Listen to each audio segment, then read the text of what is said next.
ជំរាបសួរក៏ដូចជាសួស្តីបងប្អូនយើងទាំងអស់គ្នាដែលតាមដានchannel របស់ខ្ញុំបាទហ្នឹងហើយថ្ងៃនេះខ្ញុំមានវីដេអូមួយចង់បង្ហាញពីការផ្លាស់ប្ដូរ password Apple ID បើសិនជាយើងបានភ្លេច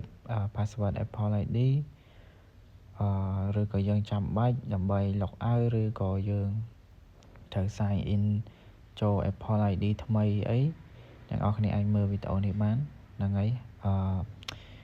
ជាហ៊ានដំបូងយើងមិនចាំចូលទៅ setting ចេះទេយើងមិនចាំចូលទៅ setting អញ្ចឹងទេអ្នកនរគ្នាចូលមកកាន់ App Store នេះ App Store នៅនេះហ្នឹងហើយយើងចុច App Store ហ្នឹងមកបន្ទាប់មកដល់កន្លែងនេះអ្នកនរគ្នាឃើញកន្លែងprofile នៅខាងលើខាងស្ដាំដៃនេះហ្នឹងហើយ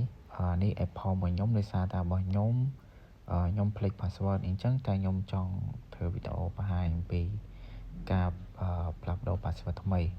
ហ្នឹងហើយយើងចុចកន្លែងហ្នឹងមក profile ហ្នឹងមកមកដល់កន្លែងនេះអ្នកនរគ្នាចុចកន្លែង profile ពីលើហ្នឹងមក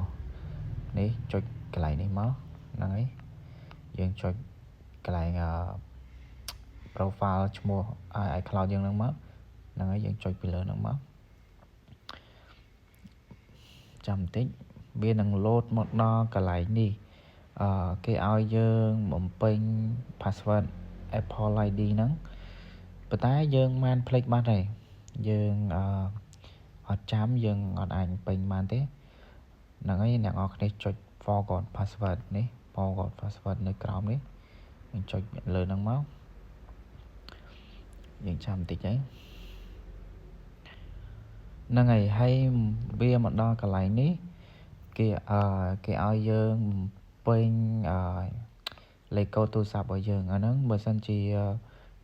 ទូរស័ព្ទរបស់យើងដាក់លេខកូដយើងដាក់លេខកូដទូរស័ព្ទហ្នឹងទៅវានឹងលោតឲ្យហើយបើសិនជាយើងអត់ដាក់លេខកូដទេទូរស័ព្ទហ្នឹងវាអត់លោតឲ្យយើងចុច passcode ហ្នឹងទេហ្នឹងហើយឥឡូវយើងដាក់លេខកូដយើងមកហ្នឹងហើយយើងដាក់លេខកូដយើងមកណាយើងដាក់លេខកូដមកវា verify ហើយមកដល់កន្លែងនេះវាឲ្យយើងដាក់password ថ្មីនេះវាដាក់ new password ហើយក្រោមនេះវាដាក់retype password មានន័យថាឥឡូវនេះយើងដាក់ password ថ្មីយើងដាក់អីក៏បានដែរស្រេចចិត្តយើងឯងព្រោះ Apple ID វាតម្រូវឲ្យយើងដាក់ឲ្យជាប់លាប់ក៏បានដាក់ឲ្យរឹងក៏បានដែរមានសញ្ញាមានលេខមានអក្សរមានអីចឹងមកហ្នឹងហើយឧទាហរណ៍ថាឥឡូវខ្ញុំដាក់ខ្ញុំដាក់ចឹងហ្នឹងហើយយើងដាក់អាក្រោមនេះឲ្យដូចឥឡូវហ្នឹងដែរគឺដាក់ដូចគ្នាចឹងនៅពេលដែលយើងដាក់ហើយយើងចុច confirm នេះដោយសារតែនេះខ្ញុំដាក់ព្រាវទេខ្ញុំចុចទីហោខ្ញុំដាក់ចេះ password Apple ID យើងជាថ្មីឯងចឹងពេលដែលយើងចង់ sign in ឬក៏ sign out iCloud អីយើងអាចដាក់ password ថ្មីនេះបានហ្នឹងហើយចឹងវីដេអូខ្ញុំមានតែប៉ុណ្្នឹងទេហើយអរគុណសម្រាប់ការតាមដានវីដេអូនេះពីដើមដល់ចប់ហើយកុំភ្លេចជួយចុច subscribe ផង